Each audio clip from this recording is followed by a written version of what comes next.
Hey, it's Colleen Adrian, and today I want to talk to you about a question I hear from parents about why your sensitive, highly sensitive child who's so empathetic at times suddenly gets aggressive or lashes out at others. It might be a peer, it might be at you, it might be at a sibling. Um, and parents understandably worry that if there's no consequence, that their child will grow up to be aggressive or have no friends, won't be able to get along at work, won't know appropriate social behavior. I also hear variations of this question and concern that are related to spoiling your child.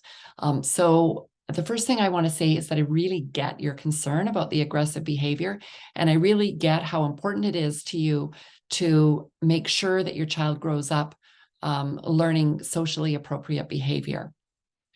What I hear from parents is often there's kind of an ambivalence. They know if they've been reading about connected parenting and if they're committed to that, they know that they'd like to connect and that they want their child to be empathetic. But the bottom line here is they're puzzled by the behavior, why there's such a discrepancy.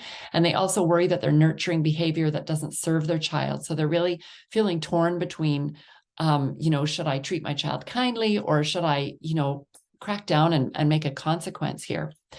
So I want to point out that concern often arises from an underlying belief that's left over from authoritarian parenting. And most of the parents that come to me with this question have been parented using an authoritarian approach. It comes from a sort of a subconscious belief that arises from that history of yours that children won't be motivated to behave unless there's a negative consequence of some kind. Okay. And it also sometimes is a signal that maybe your own anger or irritation is rising up inside of you.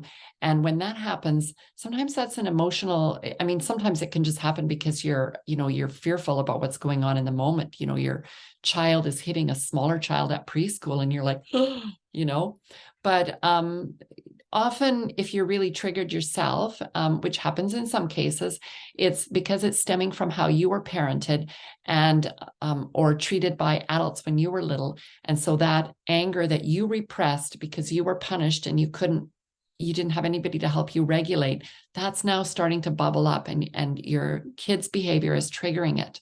Okay. What I want to point out to you is that empathy that you see showing through from time to time when your child is kind to the cat or to you or to, their teacher at preschool or school, that's who your child really is. Okay. That's who they are when they're connected to their heart and they're feeling, in sync with themselves and they're not dysregulated. And when you focus on connection, that empathy can flourish, and it'll be the driving force that helps them to behave appropriately socially towards other people in the future. So they have it inside of them, they're born with it, and it shows through when they feel safe enough to keep their heart open and when their nervous system is regulated. And that is a much more powerful force for creating long-term kindness and empathy and appropriate behavior than when you use harsh strategies to shut your kids' behavior down, okay? Harsher strategies and consequences tend to make them hold in their anger when they feel upset or powerless. And then eventually those repressed feelings come out in aggression later on in life, right?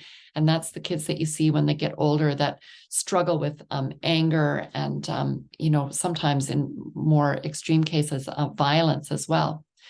So also, if you shut your child down like that, they're much more likely to only behave appropriately when someone else is looking or noticing.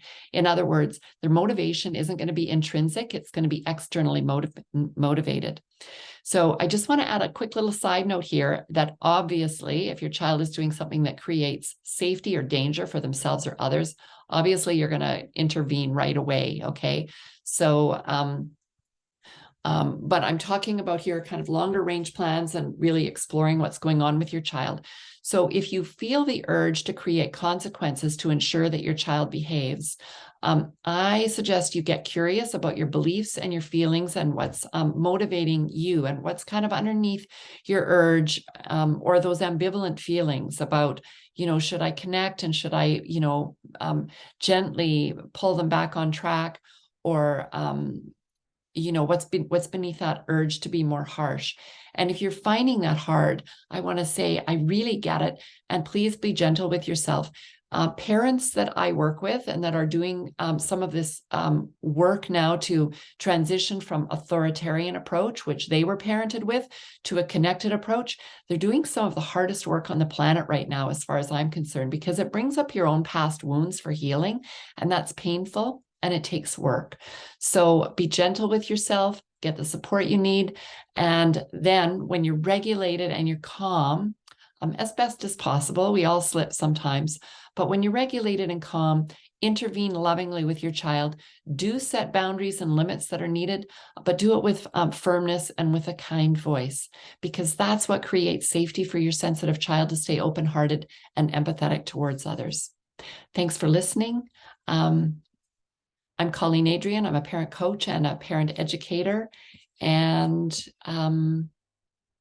that's all for today.